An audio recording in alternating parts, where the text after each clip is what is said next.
So, good morning everyone. Before I start or we start to our lesson for today, let me introduce myself. So, again, good morning everyone. I am Ma'am Puno. And so before we start or proceed to our lesson for today, you may now stand up first and let us pray.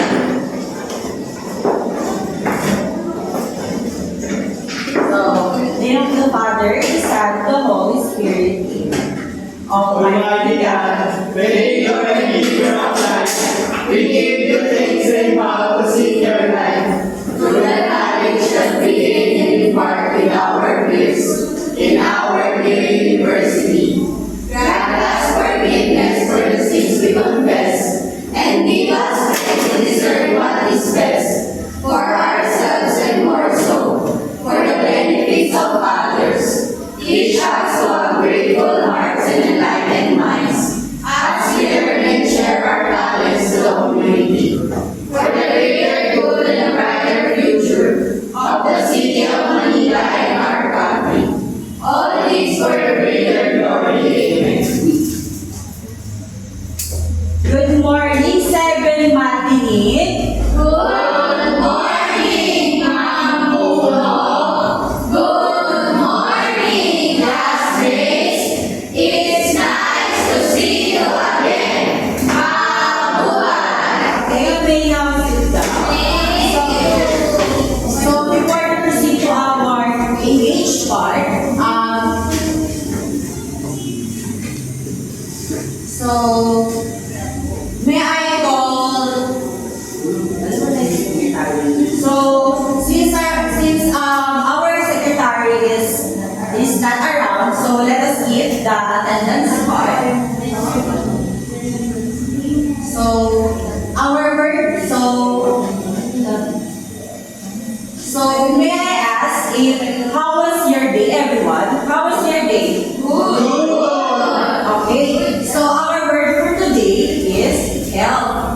So help. Why help? Because me as your teacher, I will help you to understand our lesson for today.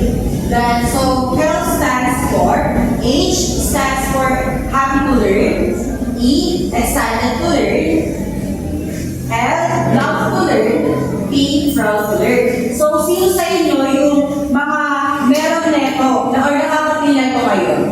May ask? Okay, thank you very much. I'm happy that some of you are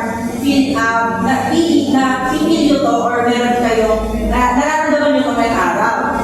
So now let's proceed to our engage part or energizer. So the title of our energizer for today is double it up. So from the word double it up, this is the hint or keyword of our lesson for today.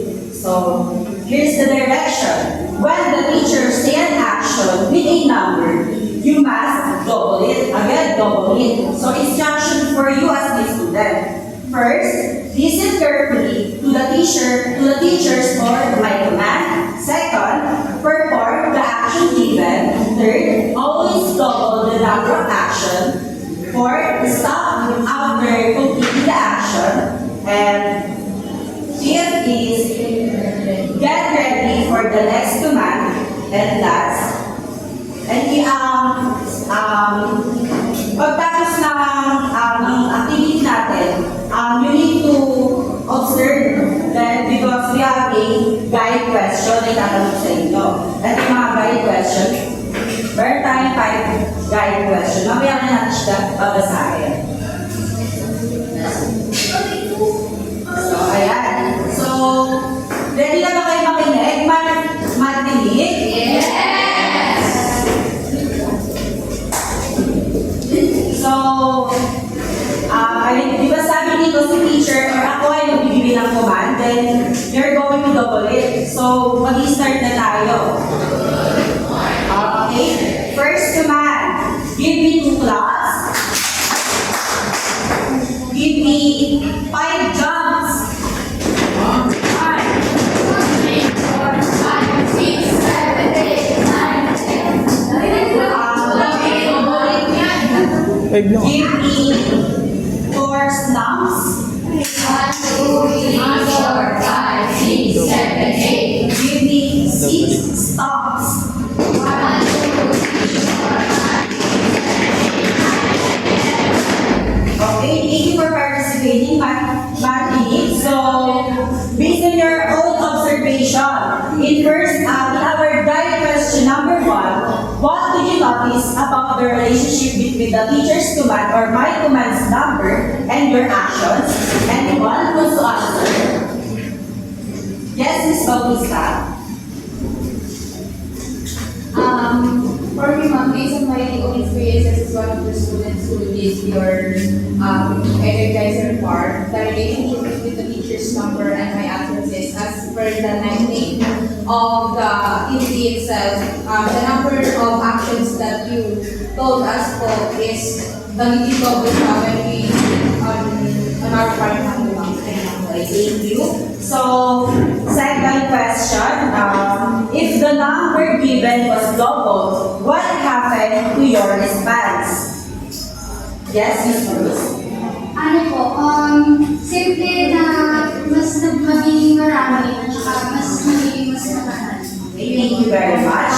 For our third guide question, how is the activity similar to direct variation in mathematics? Anyone? Yes, Mr. Daniel?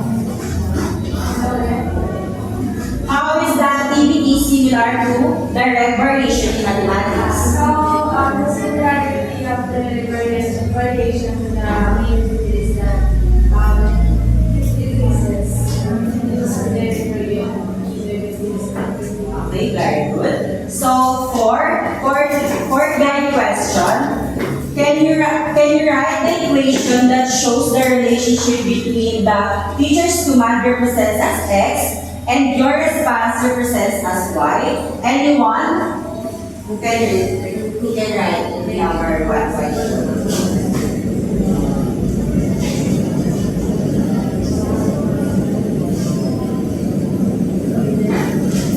Good. So, in our last guide question, what should happen if the teachers give 10 blocks and how many should you do? Yes, Miss Marcos. 20. Very good. So, I hope that here in our Engage or Energizer, meron na kayong idea sa lesson or topic natin for today. Anyone? Sino yung may alam na or may idea na sa topic natin? Yes, Miss Denyoso.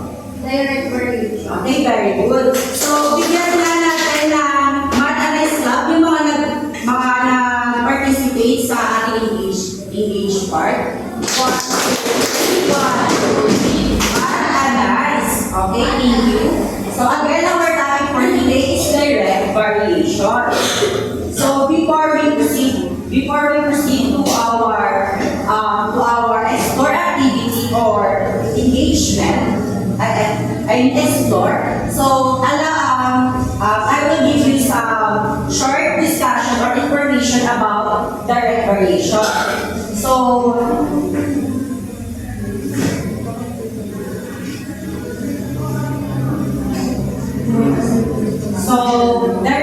What is direct variation? Direct variation is a mathematical relationship where the two variables change in proportion to each other. So, meaning as one increase or as the other variable increase or decrease or pwedeng same sila mag-increase or mag-decrease. So, and the other will increase proportionally. So, the equation or the formula. So, the formula of to get the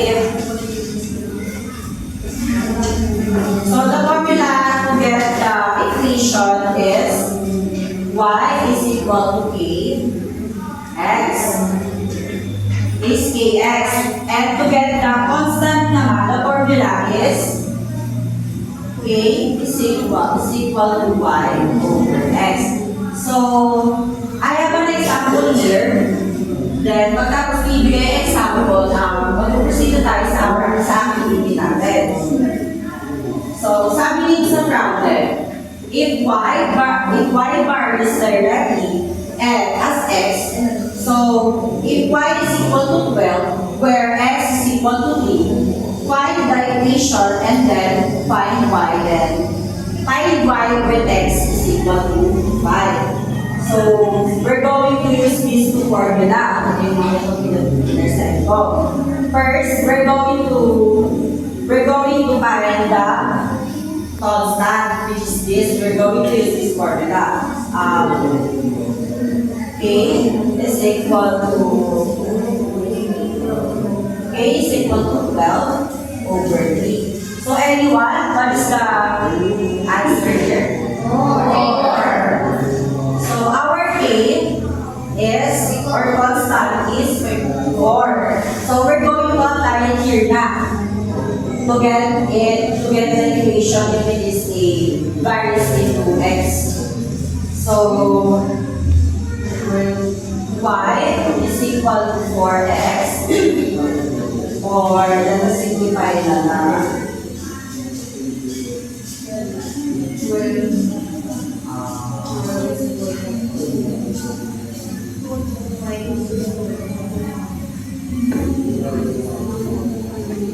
So, 4 times 12. 48.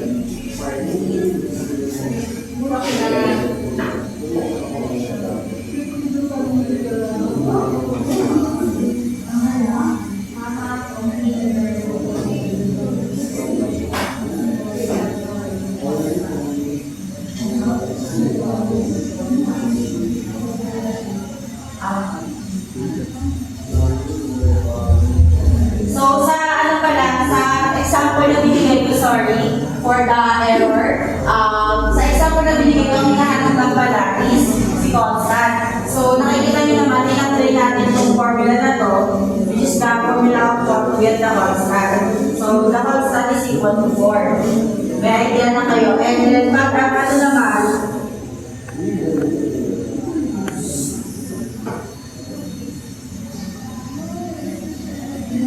so, ito yung pagkuha ng constant. Then yung pagkuha naman ng equation to know if it is a varies to x, we're going to, for example, our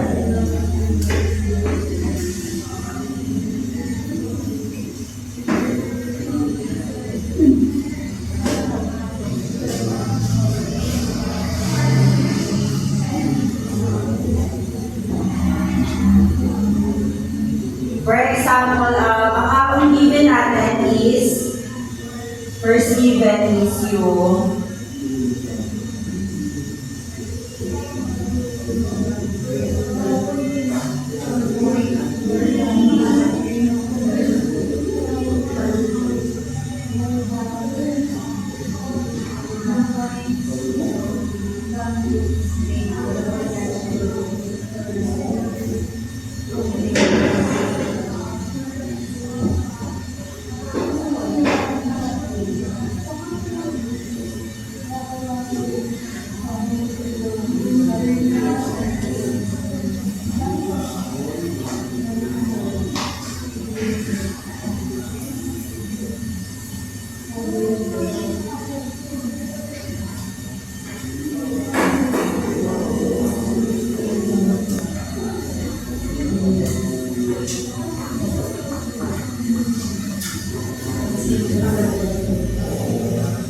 so here is the given. Here's the given to get the if it is a varies to if it is varies to x or y is varies directly to x. So since the first given or our y represents this is 20, so y is equal to 20. The next is in our x is equal to 3 and in our k is equal to r. So, para makuha natin si constant, gagamitin natin ito. K is equal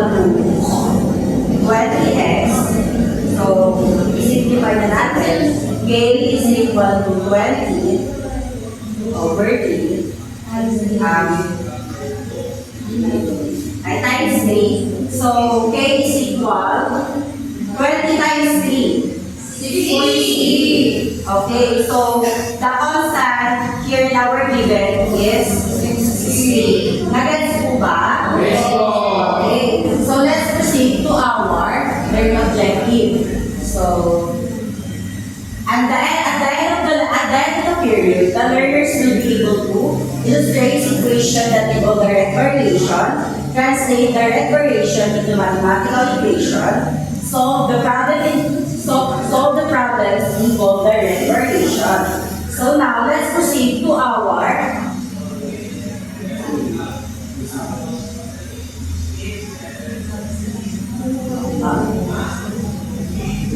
So let's proceed to our explore part. The title of so let us investigate. Here is the objective. Student will identify, individually explore, and discover the relationship between two variables that show direct correlation by performing calculation and answering guiding question.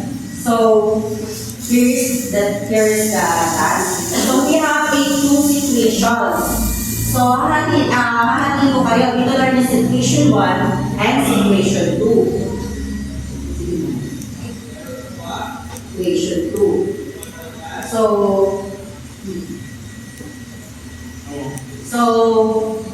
Pwede na kayo, bibigyan ko lang kayo ng ilang seconds, 5 seconds to answer this.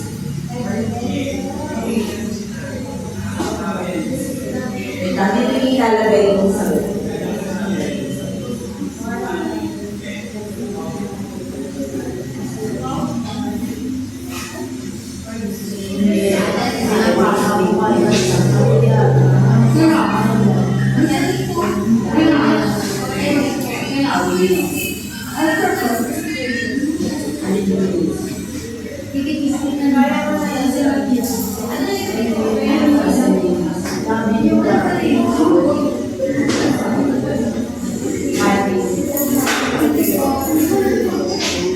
Oh, diba?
based on sa situation na situation mo rin. Situation 1, sinasabi na yung two notebooks is nag-cost ng 40. So kapag yung isa lang, nag-cost siya ng 1. Ay, nag-cost siya ng 30 pesos.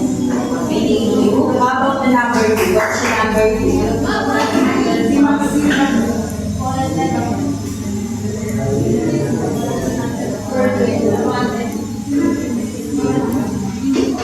Yes, po. Ang product is 100 because sabi 20 each then 5 more. So 20 times 5, 15 times 5 is equal to 100. Okay, how about the third question? Yes. What happens to the cost for the number of notebooks increases? It also increases. Okay, very good. How about question number 4? Question, yes. How are the number of notebooks which is X and the total cost Y related? For example po sa situation number 1, ang given po is 2 notebooks cost 40 pesos. So, if the notebooks represent the variable X, therefore 2X is equal to 40 pesos. Then, sa given naman po na number 2, yung sinagutan po kanina is if number 2, if one notebook costs 20, ano naman siya? X is equal to 20Y. May Y pala yun. Pwede po ano sulat nila.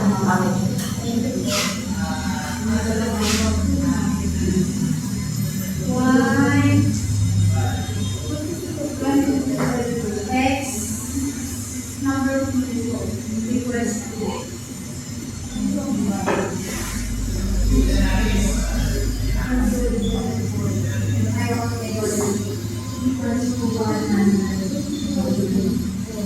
Okay, very good. How about the last question, which is the 5? Sira. what is the constant of Sige, oo nga.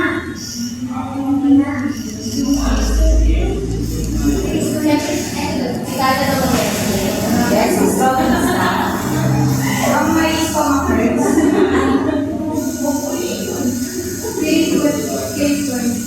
K20 daw, ma'am. Yes, very good. Ano dito na, very good. So, yung mga napunta sa situation number 2, kukunin ko na lang yung sagot nyo, then i-check ko kung tama naman. Nakita ko naman na nagulabig lang lahat. Nagulabig ba ang lahat? Yes! Okay. So, let's go to our explain part. So, here, imbis na mag-group activity, imbis na gagawin nyo siya here, dito sa mga classroom natin, hahangin ko na rin kayo ito for groups, then gagawin natin siya, i-video nyo siya, okay? Since hindi na kaya na tayo, i-video na lang natin. Ang group 1 here, pati yung mga nakaupo dito, group 2, group 10, group 4. Naiintindihan ba? Video po yan na, video record po yan. Yes, Okay. So, isasend na lang ni teacher yung mga each situation sa GC natin.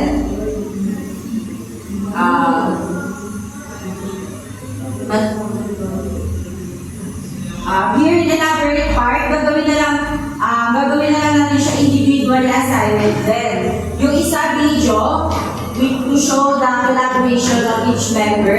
Then here naman, elaborate naman. Di ba nakalagay kasi dito by partner? So hindi naman po pwedeng pumunta pa sa isang klase para maging safe na rin kayo mag-individual na lang ang assignment. Isasend na rin yung teacher yung assignment dito.